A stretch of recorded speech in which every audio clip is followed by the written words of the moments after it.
ओम जय जय नमोस्तु नमोस्तु। नमो अरन्ताणं नमो सिद्धाणं नमो आयर्याणं नमो अजायाणं नमो लोए सवसावुणं चहु गति दुख जीव भरे है परिवर्तन पंच करे है सब विधि संसार असारा या मैं सुख नाही लगारा।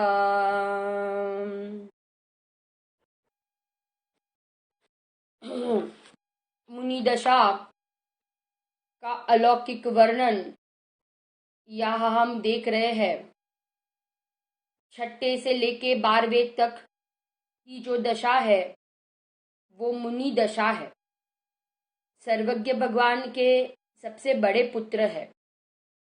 कैसे आई ये मुनि दशा कि उसके पहले खूब अभ्यास हुआ, तत्व निर्णय, राग को जीतने का पुरुषार्थ किया। मैं एक ज्ञान के अलावा, ज्ञान के अलावा कुछ भी नहीं हूँ। ये राग के परिणाम भी हे है, शरीर भी मेरा नहीं और ये संयोग भी कभी मेरे हुए नहीं। ना मैं इनका हूँ ना ये मेरे हैं। ब्रह्म से मैंने आज तक इन सब को मैंने अपना माना था। मुनिराज तो दिन रात आत्मा का ही चिंतन करते हैं। पूजा में भी आता है, दिन रात आत्मा का चिंतन, मृद संभाषण में वही कथन, निरवस्त्र दिगंबर काया से भी प्रगट हो रहा अंतर्बल। मैं ज्ञान, दर्शन, सुख, वीर्य आदि से मैं कैसा हूँ? परिपूर्ण तत्व हूँ, नित्य उपयोग स्वरूप हूँ। लक्षण बताया आचार्य देव ने कि मैं सदाए जानने वाला लक्षण वाला हूँ। ज्ञान का कभी मेरे में से अभाव नहीं हुआ और संयोग का मेरे में कभी सद्भाव हुआ नहीं है, क्योंकि मेरे में अस्ति और नास्ति नाम का धर्म है। अस्ति और नास्ति, मेरा कोई बिगाड़ नहीं सकता और मेरा कोई सुधार नहीं सकता दिशा में। मेरा कोई हित नहीं कर सकता और मेरा अहित नहीं कर सकता। मैं अपने स्वभाव को भूलता हूँ, मैं अपने स्वभाव को भूलूंगा तो मैं मेरा स्वयं का अहित करूंगा, और मैं मेरे स्वभाव का अनुभव करूंगा तो मैं स्वयं मेरा क्या करूंगा? हित करूंगा। माने हित करना और अहित करना किसके हाथ में है? किसी और के हाथ में नहीं। परद्रव्य, क्षेत्र, काल, भाव कभी मेरे अहित कर सकते नहीं और परद्रव्य, क्षेत्र, काल, भाव कभी मेरा हित कर सकते नहीं। अपने परिणाम से मैं अहित और हित करता हूँ। बुरे परिणाम, खोटे विचार, कषाय के परिणाम, पाप के परिणाम, इन परिणामों के द्वारा मैं अपना अहित करता हूँ और रत्नत्रय के परिणाम, विशुद्ध परिणाम से मैं मेरा क्या करूंगा? हित करूंगा। कितना कहते हैं गुरुदेव आचार्य देव, सर्वज्ञ भगवान में कहते हैं कि एक रमने लायक कोई पदार्थ है जगत में, एक देखने लायक कोई पदार्थ है तो वो मेरा त्रिकाली ध्रुव भगवान आता। प्रवचन सार में कह दिया कि कोई मुनि बाहर से तप, संयम और कितना भी उनको द्वादशांग का ज्ञान हो, परंतु तत्व निर्णय नहीं है, अनुभव नहीं है, तो हम उन्हें मुनि ही नहीं कहते हैं। फिर से कहती हूँ, प्रवचन सार में क्या आया है कि कोई मुनि तप करे, खूब संयम का पालन करे, खूब शास्त्र का ज्ञान हो, परंतु तत्व निर्णय और आत्मा का अनुभव नहीं है तो हम उसे मुनि नहीं कहते हैं। माने तत्व निर्णय अनुभव करना कितना जरूरी है, कितना बताया आगम में कि जब तक हमें आत्मा का अनुभव नहीं होगा तब तक कहते हैं कि कोई क्रिया, बाहर की क्रिया वो मेरे प्रयोजन की नहीं है, उससे मेरा लाभ होने वाला नहीं है। मुनि दशा का वर्णन चल रहा है, कितनी उत्कृष्ट दशा है, माने आत्ममयी जिनका जीवन हो गया, एक आत्मा के अलावा उनको कुछ दिखता ही नहीं है, जगत से कोई संबंध नहीं, जगत में क्या हो रहा है उसकी कोई परवाह नहीं। यहाँ शास्त्र में तो आता है कि कोई कोई तिर्यंश, कोई व्यक्ति रोग से पीड़ित हो, दुखी हो, परंतु उस रोग को, पीड़ा को दूर करने का कर्तव्य श्रावक को तो है, परंतु मुनिराज को नहीं है। क्या कहा? उस रोग को, पीड़ा को दूर करने का कर्तव्य किसको है? श्रावक को तो है, परंतु मुनिराज का वो कर्तव्य नहीं है। मुनिराज को उस प्रकार का राग ही नहीं आता, उस प्रकार के भाव ही नहीं आते हैं। हमने कल 7वां गुणस्थान पूरा किया था, अब हम आगे जाते हैं 8वें गुणस्थान के ऊपर। हम 8वां, 9वां और 10वां गुणस्थान, 3 गुणस्थान को हम साथ में देखेंगे। कौन से 3? 8वां, 9वां और 10वां। ये लिखना आप, 8वें का नाम है अपूर्वकरण, 9वें गुणस्थान का नाम है अनिवृत्तिकरण और 10वें गुणस्थान का नाम है सूक्ष्म सांप्राय। फिर से 8वें का नाम है क्या मोनाली भाभी? 8वें गुणस्थान का क्या नाम है? 8वें गुणस्थान का नाम है अपूर्वकरण धाराबेन। 9वें गुणस्थान का नाम है अनिवृत्तिकरण और 10वें गुणस्थान का नाम है सूक्ष्म सांप्राय। 8वें गुणस्थान में श्रेणी की तैयारी होती है। 9वें गुणस्थान में 21 प्रकृतियों में से 20 का या तो उपशम और या तो क्षय होता है और 10वें के अंत में सूक्ष्म लोभ का उपशम या क्षय होता है। आप अभी समझ लेना, जो उपशम श्रेणी मान लेंगे वे उपशम करेंगे और जो शपक श्रेणी मान लेंगे वे क्षय करेंगे, है ना। उपशम श्रेणी वाले उपशम और शपक श्रेणी वाले क्षय करते जाएंगे, ठीक है। 8वें गुणस्थान का नाम है अपूर्वकरण। कल हमने 7वां गुणस्थान देखा था। 7वें के 2 भाग, स्वस्थान और सातिशय। सातिशय में कहा था कि 2 प्रकार के सम्यक तो हो सकते हैं, द्वितीय उपशम सम्यक दृष्टि और शायिक सम्यक दृष्टि। द्वितीय उपशम सम्यक दृष्टि कौन सी श्रेणी मान लेंगे? उपशम श्रेणी। और शायिक सम्यक दृष्टि कौन सी श्रेणी मान सकते हैं? तो 2 में से कोई भी एक, उपशम या शपक। उनके पास 2 ऑप्शन है। उनके पास कितने ऑप्शन है? 2 ऑप्शन। अब ये अपूर्वकरण, हमने 7वें गुणस्थान के 4 आवश्यक कार्य भी देखे थे सातिशय अप्रमद में। कौन से 4 आवश्यक कार्य? तो सबसे पहले देखा था अनंत गुणी विशुद्धि बढ़ती है। दूसरा कार्य देखा था कि क्या देखा था? स्थिति बंधापसरण। तीसरा कार्य देखा था अप्रशस्त प्रकृतियों का अनुभाग घटता है और प्रशस्त प्रकृतियों का अनुभाग बढ़ता है, ठीक है ना। ये हमने 7वें के सातिशय में देखा। अब हम 8वें पर आते हैं। 8वें गुणस्थान। 8वें गुणस्थान में कहा कि अपूर्वकरण, नाम से ही ख्याल आता है अपूर्वकरण माने इस गुणस्थान में ऐसे परिणाम होते हैं कि जो परिणाम कभी पूर्व में नहीं किए हैं। ऐसे परिणाम के पूर्व में कभी नहीं किए हो, उस परिणाम, उस गुणस्थान को कहते हैं अपूर्वकरण गुणस्थान। क्या कहते हैं? अपूर्व परिणाम। कैसे परिणाम हो रहे जोशना आंटी? अपूर्व परिणाम। आत्मा की इतनी विशुद्धि बढ़ती है, अंदर में इतनी निर्मलता बढ़ती है कि प्रतिक्षण कैसे परिणाम हो रहा है? अपूर्व परिणाम हो रहा है, नए परिणाम, ठीक है ना। अपूर्व, प्लस पूर्व, पूर्वे नहीं हुए परिणाम को अपूर्वकरण गुणस्थान कहते हैं। अब अनिवृत्तिकरण। अभी आप 3 गुणस्थान को हम साथ में देखेंगे। अपूर्व की परिभाषा हुई, अब अनिवृत्तीकरण गुणस्थान, अनिवृत्तीकरण गुणस्थान पे आओ। अनिवृत्तीकरण गुणस्थान अपूर्व समझे ना, अपूर्व गुणस्थान माने कि नीराज के हर समय परिणाम कैसे हो रहे हैं, तो कहते हैं अपूर्व अपूर्व हो रहे, पूर्वे नहीं किए हुए परिणाम हुए हो रहे, विशुद्ध इतनी निर्मलता बढ़ गई, क्योंकि अब श्रेणी की 8वें में क्या हो रही है, तैयारी हो रही है।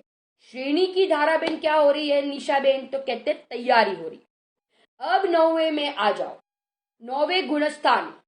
9वें गुणस्थान में तो मेन काम होता है, मेन कार्य कहाँ होता है, 9वें में, ठीक है ना। आपको 21 समझ में आ गई ना, 21 कौन सी, 21 कौन सी, तो मैंने कहा था कि टोटल प्रकृतियां 28 है, टोटल मौनी की 28, 28 में से 7 का तो पहले ही उपशम क्षय हो गया, उसको तो अभी टच ही मत करो 7 को। अब 28 में से 7 को माइनस करो, कितनी बचेगी, 21। 21 कौन सी, अप्रत्याख्यान 4, प्रत्याख्यान 4, स्वंज्वलन 4 और 9 कषाय। देवयानी आंटी कितनी, अप्रत्याख्यान 4, प्रत्याख्यान 4, स्वंज्वलन 4 और 9 कषाय। अभी आप टोटल करोगे ना, तो टोटल करोगे तो कितनी होगी, 21 होगी, 21 हो जाएगी ना। अब इस 21 का पुरुषार्थ, 21 का उपशम या क्षय करने का पुरुषार्थ श्रेणी में होता है। क्या होता है कुसुम में, श्रेणी में होता है, ठीक है। अब 9वें गुणस्थान में आओ, 9वें की परिभाषा लिखो। 9वें गुणस्थान की पहले परिभाषा, ध्यान रूपी अग्नि, ध्यान रूपी अग्नि द्वारा, ध्यान रूपी अग्नि की शिखाओं द्वारा कर्म रूपी वन को, कर्म रूपी वन को जो नाश कर देता है, कर्म रूपी वन को जो नाश कर देता है, ऐसे वितराग परिणाम को अनिवृत्तीकरण गुणस्थान कहते हैं। क्या कहा इधर, किसकी उपमा दी, ध्यान रूपी अग्नि की शिखाओं के द्वारा कर्म रूपी वन को, कर्म रूपी वन को जो नाश कर देता है, ऐसे निर्मल परिणाम को अनिवृत्तीकरण गुणस्थान कहते हैं। माने अब इन विशुद्ध परिणाम के द्वारा वे 21 प्रकृतियों का या तो उपशम करेंगे और या तो क्षय करेंगे, ठीक है ना। 9वें गुणस्थान में, माने 9वें गुणस्थान में मेन काम होता है, 8वें में तो तैयारी, 9वें में उपशम क्षय करने का काम, और 10वें में तो मात्र अभी सूक्ष्म लोभ का अंत में नाश हो जाएगा। तो मेन काम किधर हुआ, मेन काम कहाँ हुआ, 9वें में हुआ। अब अनिवृत्तीकरण की आप संधि छोड़ो, अनिवृत्ति, अ प्लस निवृत्ति, अ प्लस निवृत्ति, अ प्लस निवृत्ति, अ माने नहीं, अ माने नहीं, और निवृत्ति माने भेद, अनिवृत्तीकरण, और करण माने परिणाम, करण माने परिणाम। फिर से, अ माने नहीं मेघा भाभी, निवृत्ति माने भेद, निवृत्ति माने भेद, और करण माने परिणाम। करण माने क्या, करण माने परिणाम। जहां परिणामों में भेद नहीं है, जहां परिणामों में भेद नहीं है, उस गुणस्थान को कहते हैं अनिवृत्तीकरण। इस पॉइंट को मैं बाद में समझाती हूँ, अभी बराबर है। पहले तो आप इतना ही लिखो कि जहां परिणामों में भेद नहीं पाया जाता है, उस गुणस्थान को कहते हैं अनिवृत्तीकरण। 8वें की परिभाषा हुई, 9वें की परिभाषा हुई। अब आ जाओ 10वें गुणस्थान की परिभाषा। 10वें गुणस्थान की परिभाषा आप लिखना, 10वें गुणस्थान में उदाहरण दिया, जैसे धुले हुए कौसुंबी वस्त्र, कौसुंबी वस्त्र पर लालिमा, सूक्ष्म लालिमा होती है ना, कौसुंबी वस्त्र पर सूक्ष्म लालिमा होती है, ऐसे जहां सूक्ष्म लोभ का वेदन है। 10वें में किसका वेदन है कुसुमेन? सूक्ष्म लोभ का। अभी एक ही बाकी है, सूक्ष्म लोभ। ठीक है ना? फिर से जैसे कौसुंबी वस्त्र पर सूक्ष्म लालिमा पाई जाती है, ऐसे 10वें गुणस्थान में सूक्ष्म लोभ का वेदन होता है। किसका वेदन होता है? सूक्ष्म लोभ का वेदन। ऐसे परिणाम वाले गुणस्थान को, ऐसे वीतराग परिणाम वाले गुणस्थान को सूक्ष्म सांप्राय गुणस्थान कहते हैं। ठीक है ना? जहां सूक्ष्म लोभ का वेदन है ना, और सूक्ष्म लोभ के वेदन के सहित जो वीतराग परिणाम पाए जाते हैं, उस गुणस्थान को कहते हैं सूक्ष्म सांप्राय गुणस्थान। राजूलाल, उसको क्या कहते हैं? सूक्ष्म सांप्राय गुणस्थान। सूक्ष्म सांप्राय की संधि छोड़ो। सूक्ष्म सांप्राय की संधि, सूक्ष्म माने हीन, हीन हीन हीन, और सांप्राय माने कषाय। इतनी हीन हो गई है कषाय, जहां कषाय इतनी हीन हो गई है, ऐसे गुणस्थान को कहते हैं सूक्ष्म सांप्राय। ऐसे गुणस्थान को क्या कहते हैं? सूक्ष्म सांप्राय। कि जहां कषाय कितनी हो गई है? इतनी हीन हो गई है। जयश्री आंटी, कषाय इतनी हीन हो गई है, ऐसे गुणस्थान को कहते हैं सूक्ष्म सांप्राय। ठीक है ना? ये 10वें गुणस्थान की हमने बात की। 10वें की हमने क्या बात की? हमने परिभाषा देखी। 9वें की परिभाषा देखी, और हमने 8वें की परिभाषा देखी। क्लियर? अभी तीनों गुणस्थान की परिभाषा 8, 9 और 10। 8वें गुणस्थान में कहा अपूर्वकरण, अपूर्व पूर्व परिणाम। 9वें गुणस्थान में अनिवृत्तिकरण परिणाम, ध्यान रूपी अग्नि द्वारा कर्मों का नाश करने वाले परिणाम। और 10वें गुणस्थान में जहां मात्र कौसुंबी वस्त्र पे जैसे लालिमा पाई जाती है, ऐसे यहाँ पे सूक्ष्म लोभ का वेदन सहित जो वीतराग परिणाम है, उस गुणस्थान को कहते हैं सूक्ष्म सांप्राय। ठीक है ना? 8वां, 9वां और 10वां। अब इन तीनों गुणस्थान में दो भेद। नाम सेम रहेंगे। देखो, दो भेद कैसे?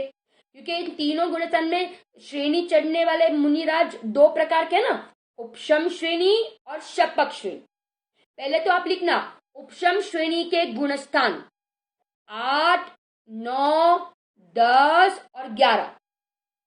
8, 9, 10 और 11। और शपक श्रेणी के गुणस्थान 8, 9, 10 और 12। आ गया समझ में? फिर से, उपशम श्रेणी के धाराबेन गुणस्थान कौन से? 8, 9, 10 और 11। और शपक श्रेणी के गुणस्थान कौन से? तो कहते हैं 8, 9, 10 और 12। ठीक है? ये चार गुणस्थान दोनों श्रेणी में। अब यह कह रहे हैं कि दोनों 8, 9, 10 जो उपशम श्रेणी मान रहे और शपक श्रेणी मान रहे, बराबर ना? अपन को दोनों को माइंड में रखना है। अब अपूर्वकरण के भी 2 भेद। अपूर्वकरण गुणस्थान के 2 भेद। 2 भेद क्या लिखोगे? नाम 2 भेद के तो लिखना उपशमक अपूर्वकरण और शपक अपूर्वकरण। उपशमक अपूर्वकरण और शपक अपूर्वकरण। उपशमक अपूर्वकरण और शपक अपूर्वकरण। ऐसे अनिवृत्तिकरण के 2 भेद। अनिवृत्तिकरण के 2 भेद, उपशमक अनिवृत्तिकरण और शपक अनिवृत्तिकरण। क्लियर हो रहा है ना? आपको खाली गुणस्थान का नाम बदलना है, आगे तो उपशमक और शपक ही रहेगा।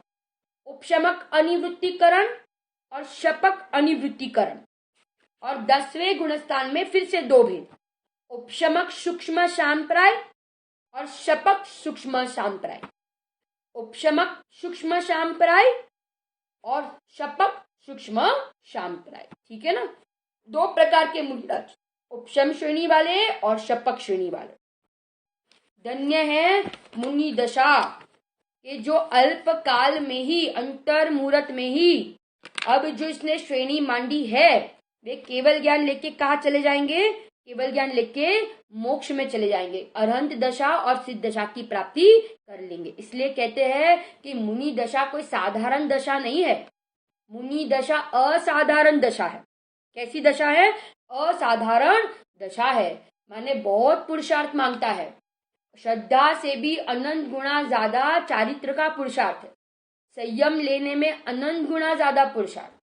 राग इतना हीन हो गया है, कहते हैं ना कि 10वें में तो मात्र पानी में लीकी करे उतना राग रहा है बस, और वो उतने जितने समय में वो पानी में लीकी भूस जाती है, बस उतने समय में वो राग मिट जाता है। इतना राग है, इतना सूक्ष्म लोभ का राग है कि वो बस अंतर्मुहूर्त मात्र में क्या हो जाता है, उसका अभाव हो जाता है, और मुनिराज 11वें 12वें में पहुंच जाते हैं, पूर्ण वीतराग दशा की प्राप्ति हो जाती। एक पॉइंट, जिनको 11 आएगा उनको 12 नहीं आता, और जिनको 12 आता है उनको 11 गुणस्थान नहीं आता। माने जो उपशम श्रेणी चढ़ रहे हैं उनको 8, 9, 10 और 11 आएगा, और जो शपक श्रेणी मानते हैं उनको 8, 9, 10 और 12वां आएगा, 11वां नहीं आएगा। ख्याल है ना? वो कोई ऐसा थोड़ी ना कि वो 11वें में से फिर 12वें में जाएंगे, ऐसा नहीं है। 8, 9, 10 और सीधा 12वें में, और उपशम श्रेणी 8, 9, 10 और 11वें में। ख्याल आ रहा है आपको? 2 श्रेणी के गुणस्थान। अब हम जाते हैं, हमने देखा दोनों के भेद देखे, परिभाषा देखी, 3 गुणस्थान की परिभाषा और भेद। अभी श्रद्धा, अब ये तीनों गुणस्थान में श्रद्धा कौन सी होगी 8, 9, 10 में? तो जो 2 प्रकार की श्रद्धा हो सकती है। कैसी श्रद्धा? द्वितीय उपशम सम्यक्त्व और शायिक सम्यक्त्व।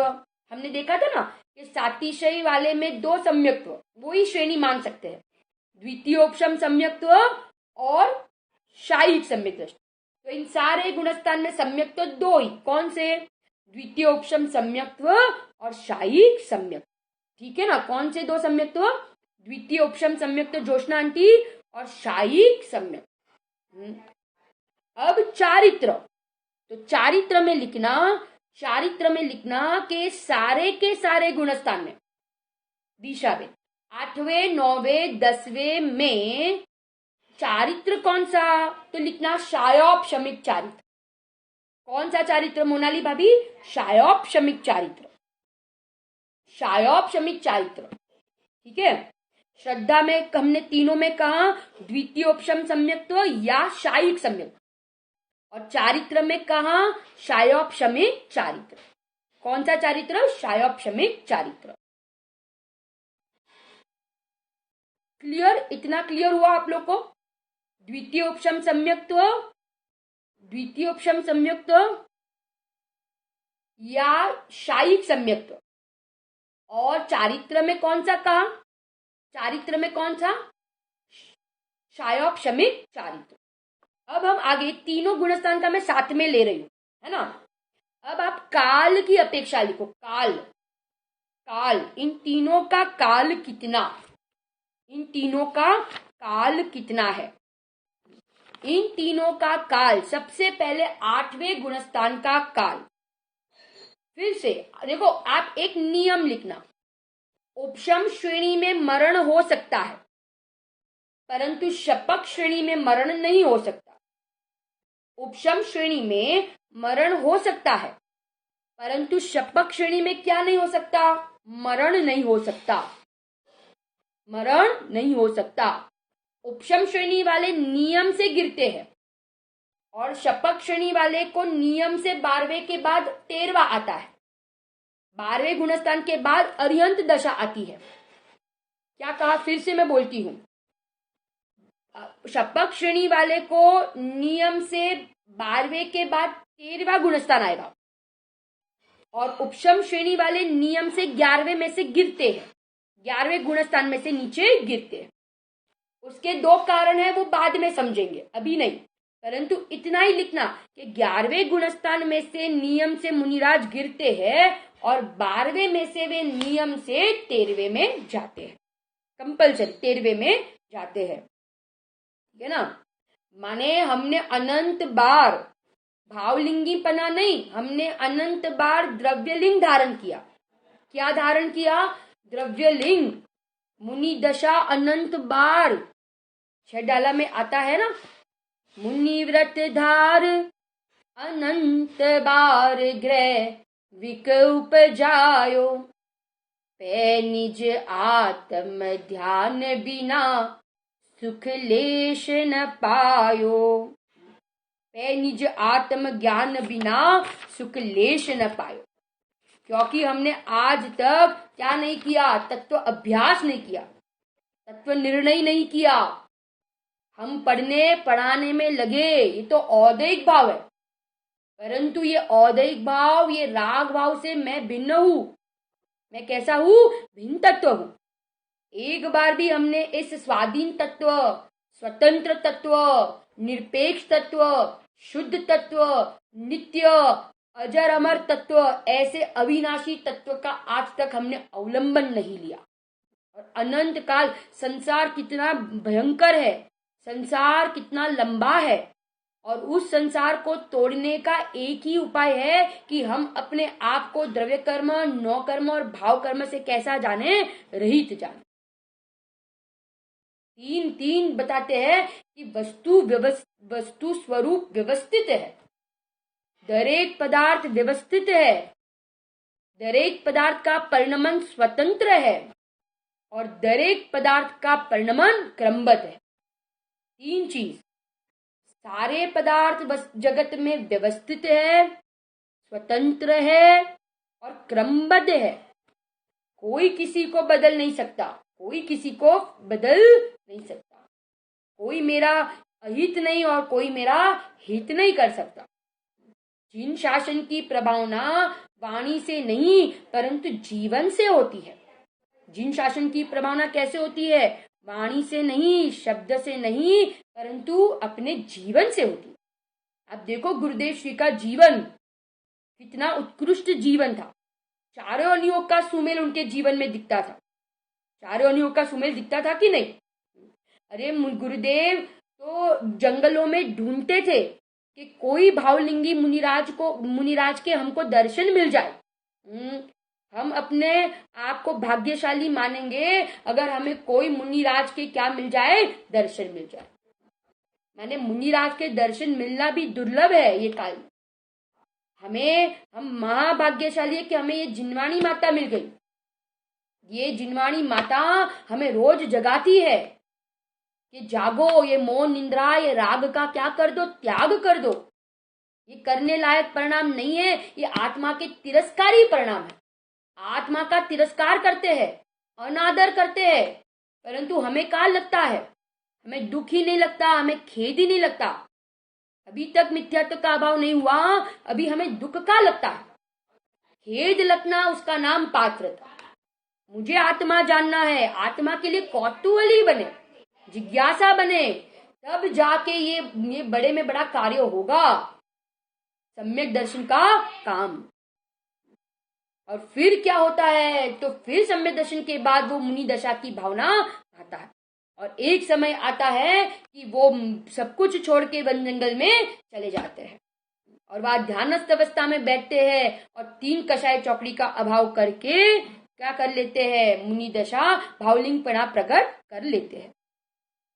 काल पे आते हैं। जगन्य काल 8वें का, 9वें का और 10वें का। 8वां, 9वां और 10वां जगन्य काल। जगन्य काल कितना? तो लिखना 8वें, 9वें और 10वें का मरण की अपेक्षा। मरण की अपेक्षा, मरण की अपेक्षा एक समय। कौन सी श्रेणी में? उपशम श्रेणी में। क्योंकि उपशम श्रेणी में मरण हो सकता है परंतु शपथ श्रेणी में मरण नहीं होता।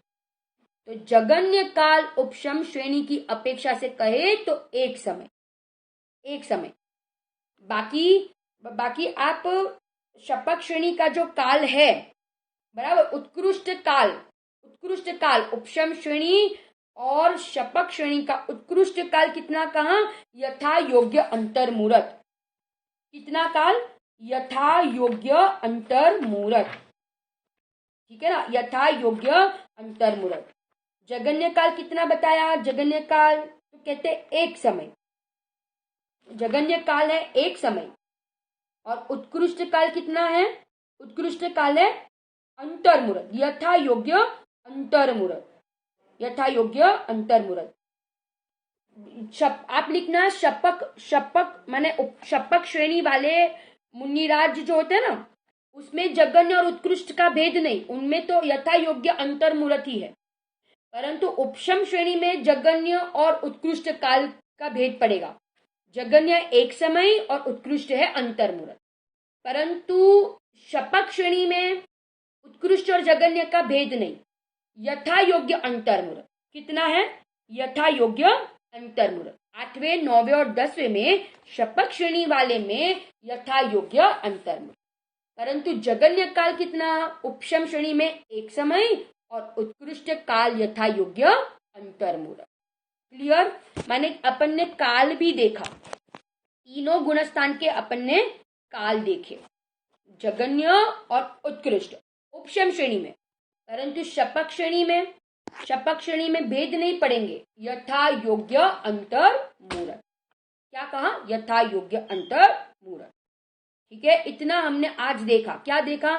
तीनों गुणस्थान की परिभाषा, तीनों गुणस्थान की परिभाषा, तीनों गुणस्थान के भेद, तीनों गुणस्थान की श्रद्धा, तीनों गुणस्थान का चारित्र और तीनों गुणस्थान का काल, तीनों गुणस्थान का काल देखा। ठीक है ना? फिर से एक बार मैं बोलती हूँ, हमने परिभाषा देखी, हमने संधि छोड़ी, हमने भेद देखे, हमने श्रद्धा, चारित्र और काल, इन सभी की अपेक्षा से हमने आज 8वां, 9वां और 10वां गुणस्थान देखा।